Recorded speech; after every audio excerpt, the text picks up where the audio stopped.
Supreme court में Margalla hills national park और chairman wild life board से मुताल्लिक़ केस की समाअत जारी है। दौरान समाअत चीफ जस्टिस ने इस्तफसार किया कि प्लानिंग और हाउसिंग का वजारत दाखिला से क्या ताल्लुक है, क्यों ना वजारत दाखिला को नोटिस करें, सारा गंद ही खत्म हो जाएगा।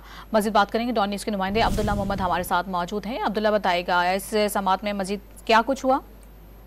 जी बिल्कुल, समाअत जारी है और आज चीफ जस्टिस काजी फायज ईसा जो है इंतहाई बरहम नजर आ रहे हैं। उन्होंने अपने रिमार्क्स में कहा कि मारगला हिल्स की जो खूबसूरती है उसको तबाह किया गया है और मुल्क जो है वो लैंड माफिया के हवाले है। बस एक कैमरा पकड़ो, एक यूट्यूब चैनल बनाओ, फिर जो कहो उस पर कोई पाबंदी नहीं है, जाती हमला करवा लो, गालम गलूच करवा लो। चीफ जस्टिस काजी फायज ईसा ने कहा कि जिंदगी में एक प्लाट भी नहीं लिया, जो खरीदा अपने कमाई से खरीदा।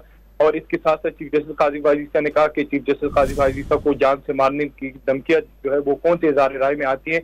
इसके साथ साथ समाअत के वक्त बाद जब दोबारा से वक्फे में केस शुरू हुई तो वाइल्ड लाइफ बोर्ड को वजारत दाखिला के मासर क्यों किया गया। चीफ जस्टिस काजी फायज ईसा ने अटॉर्नी जनरल ऑफ पाकिस्तान से मुकालमा किया, जिस पर अटॉर्नी जनरल ऑफ पाकिस्तान ने कहा कि वजारत दाखिला की जानिब से वज़ीर-ए-आज़म हाउस को दरख्वास्त है कि वाइल्ड लाइफ बोर्ड को वजारत दाखिला के मातहत कर दें। जिस पर चीफ जस्टिस ने कहा कि ये तसव्वुराती बात लगती है, वजारत हाउसिंग CDA के तहत ये बात समझ भी आती है, प्लानिंग और हाउसिंग का वजारत दाखिला से क्या ताल्लुक है।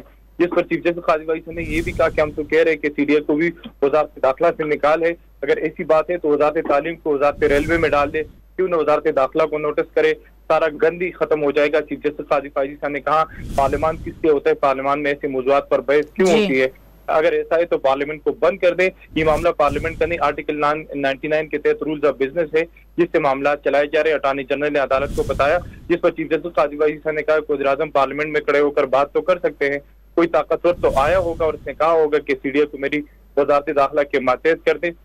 प्लाट वगैरह के भी मामला होते हैं, आपकी क्या राय है, क्या CDA को वजारत दाखिला के मातहत देना चाहिए। चेयरमैन CDA से चीफ जस्टिस ने इस्तफसार किया, जिस पर चेयरमैन CDA ने कहा CDA को वजारत दाखिला से अमल दरामद करने के लिए पावर मिल जाती है, पुलिस और इंतजामिया वजारत दाखिला के मातहत है। जी बहुत शुक्रिया अब्दुल्ला आपका।